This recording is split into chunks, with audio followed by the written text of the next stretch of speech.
Yang kami hormati Regional 2 Cabang Tanjung Priok, Pak GM, Pak Hadi Safitri. Yang kami hormati Ketua DPP APBNI, Kapten Juswandi. Yang kami hormati Ketua DPC Insa Jaya, Kapten Alimudin. Yang kami hormati Pak Haji Sodik, APBNI Jakarta. Kemudian Pak Adil Karim dari DPC Alfi Ilva Jakarta, dan rekan-rekan dari terminal Pak David Sirait, ABC TPK, dan tentunya yang kami hormati dan banggakan rekan-rekan Forbami yang tidak bisa saya absen satu persatu. Nanti waktunya habis buat absen ya. Pertama-tama tentunya mengawali perjumpaan kita di tanggal 16 Agustus 2022, persis satu hari sebelum kita memperingati Hari Kemerdekaan RI yang ke-77, angkanya cakep Pak, ke-77. Tentunya kita panjatkan puji syukur kita kehadirat Allah SWT, Tuhan Yang Maha Kuasa.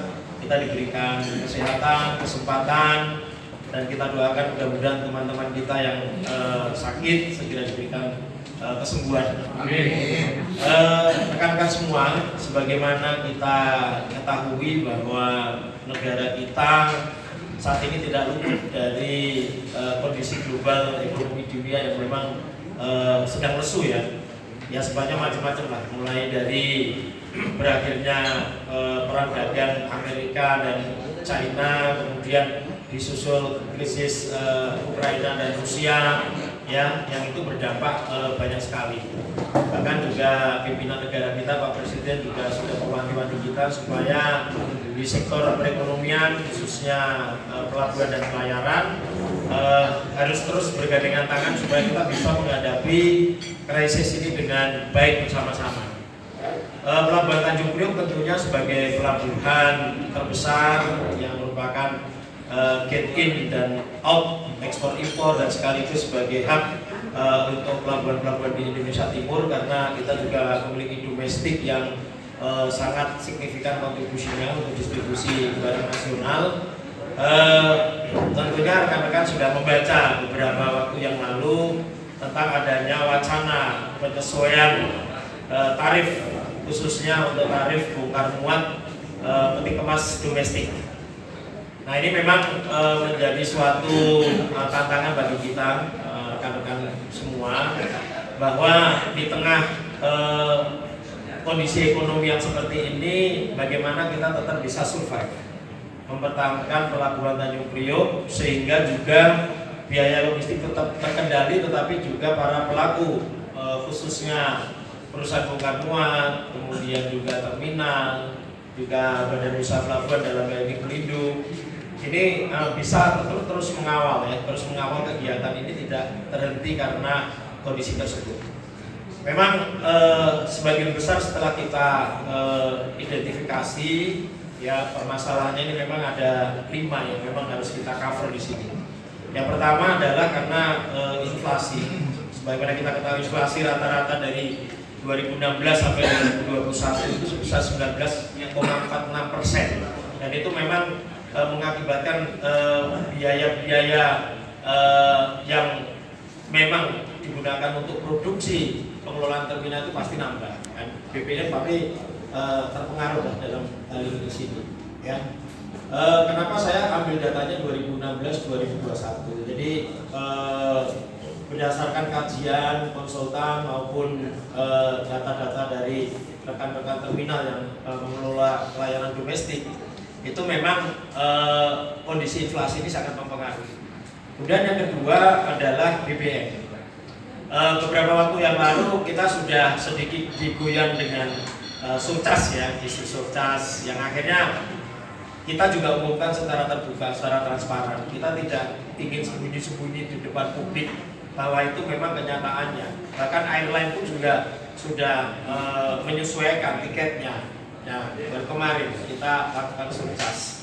Karena BBM ini memang kenaikannya cukup signifikan. Kalau kita bandingkan 2016 ke 2022 itu, di 2016 itu harganya kan 5.590 untuk bahan bakar.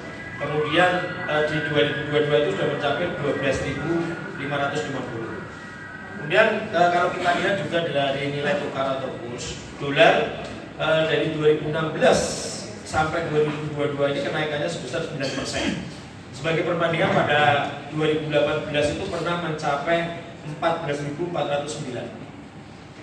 Dan di 2022 ini sudah tercapai 14.512, lebih tinggi daripada 2018. Ini juga tentunya mengakibatkan misalkan spare part, kemudian juga peralatan-peralatan yang digunakan untuk kegiatan bongkar muat yang memang harus masih didatangkan dari luar, ini juga pasti akan terdampak. Kemudian yang keempat, ini ada yang ketiga ya. Yang ketiga ini adalah terkait dengan upah minimum regional. Nah, ini saya ingin mengklarifikasi beberapa statement di media bahwa BBM atau terminal ini tidak care lah dengan TKPM. Sebetulnya saya jawab itu kurang tepat ya. Saya jawab kurang tepat. Karena tercatat sejak 2016 sampai 2022 pemerintah DKI itu melakukan penyesuaian UMR. Dan itu juga diikuti oleh pelaku usaha terminal dan BBM. Kita selalu mengikuti kenaikan itu, ya tanpa proses yang berbelit. Kebetulan kami DOP yang terakhir kemarin kenaikan 2022 ini pun juga sudah langsung menyesuaikan dengan operasi TKPM. Ya, di mana UMR 2022 itu kalau kita bandingkan dengan 2016, di 2016 itu adalah 3.100.000. Kemudian 2019 itu sudah 3.940.973. Dan di 2022 ini UMR sudah 4.453.935. Itu sudah diikuti oleh semua BBM. Kemudian berikutnya yang kelima, ini sering yang keempat ya, sering disampaikan dan ditanyakan. Kalau penyesuaian itu sifatnya lebih tinggi, lalu bagaimana dengan pelayanan?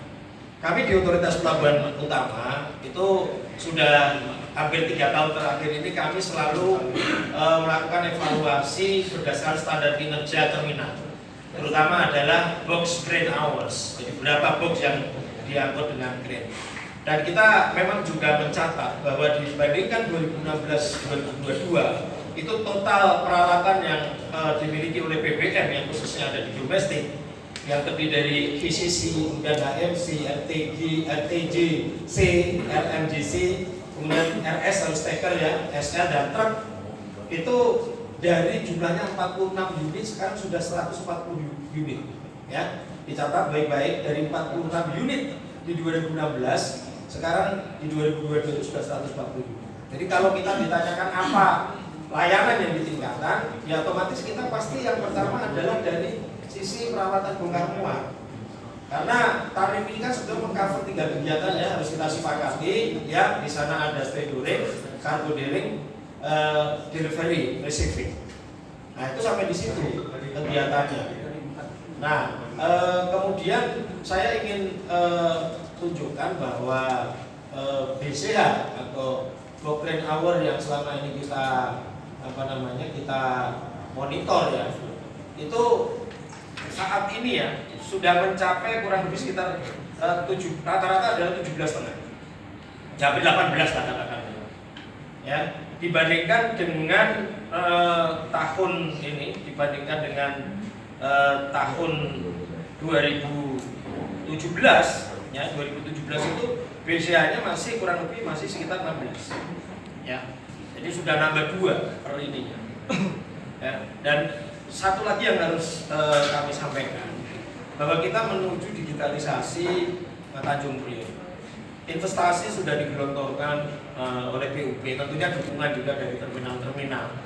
Yang pertama teman-teman sudah tahu kita sudah melakukan STID dan insya Allah bulan Oktober ini kita akan lanjutkan dengan terminal booking system yang akan kita mulai dengan JCT. Kan memang kita mulai dari internasional dulu, Pak, tapi pasti nanti efeknya juga akan ke domestik. Itu tidak gratis ya. Pengembangan digital itu juga ada investasi di sana dan itu tentunya dilakukan oleh terminal-terminal yang tentunya harus kita apresiasi karena itu juga merupakan bagian sebetulnya dari efisiensi yang kita lakukan. Nah, saya kira itu menjadi salah satu pertimbangan lah ya, sebagai alasan kenapa kita harus menyesuaikan. Tentunya saya berharap semua terminal bisa terus menjaga standar kinerjanya, sehingga dari waktu ke waktu ini makin cepat dan makin efisien. Besaran daripada penyesuaian ini sudah disepakati. Tadi sudah melakukan atau mengikuti mekanisme yang ada di PM72 ya, PM72 tahun 2017 tentang tarif ya jasa pelabuhanan. Sudah dilakukan pembahasan, kemudian disepakati oleh pengguna jasa, dalam hal ini INSA dan Alfi, kemudian sudah ditandatangani, alhamdulillah. Dan kami OP dan GM Tanjung Priok juga sudah mengetahui untuk itu. Nah, ini tiba waktunya kita membuka dengan sosialisasi pada hari ini. Kenaikan rata-rata adalah 15% di semua komponen yang ada di dalam komponen tarif buka tuan peti kemas domestik ya. 15% ya dicatat ya, 15%. Nah, ini mudah-mudahan ini bisa kita sosialisasikan dengan baik sesuai dengan PM72. Ini nanti akan kita beritahuan, laporkan kepada Dinas Perhubungan ya, untuk mendapatkan rekomendasi. Kemudian waktunya adalah 30 hari ya. Setelah 30 hari maka PUB dalam ini direksi daripada Pelindo bisa memperlakukan. Namun demikian, karena ini adalah semangat hari ulang tahun kemerdekaan, semangatnya kolaborasi dan kepentingan nasional. Jadi supaya ini bisa dipahami secara positif kepada rekan-rekan media. Kami prinsipnya tidak anti kritik ya. Kalau misalkan ada yang perlu ditingkatkan, disampaikan. Kalau kira-kira masih ada yang bolongnya ditambal, ditutup. Tetapi terkait dengan tarif ini kita ingin benar-benar transparan sehingga publik bisa memahaminya secara positif, sekali lagi secara positif. Saya kira demikian rekan-rekan media. Saya tidak tahu apakah ini akan ada tanya jawab atau mudah-mudahan sih nggak ada, karena habis ini kita mau lomba 17-an, ada panjat pinang. Kalau nggak ada pinangnya ya panjat tebing tempatnya Pak GM gitu ya. Ada beberapa informasi ya sebagai tambahan yang akan kita sampaikan. Besok kita akan melaksanakan upacara ya hari ulang tahun RI ke-77 untuk di klaster Pelabuhan Tanjung Priok, itu ada di depan Museum Maritim. Dan kami persilahkan rekan-rekan media juga hadir, tapi syaratnya kalau ingin dapat door prize harus pakai baju adat ya, pakai baju adat. Nggak apa-apa, tutupnya aja kan Pak Dedi, mana Pak Dedi gitu aja nggak apa-apa ya. Ada beberapa door prize yang kita sediakan juga. Terus ada informasi juga bahwa tanggal 30 Forwarding dan juga mau mengadakan diskusi dengan topik yang cukup menarik ini tentang pengelolaan buffer zone dan checkpoint di dalam mengantisipasi rencana pemberlakuan terminal booking system. Demikian dari kami atau Otoritas Pelabuhan Utama Tanjung Priok. Bila taufiq wal hidayah, wassalamualaikum warahmatullahi wabarakatuh. Salam.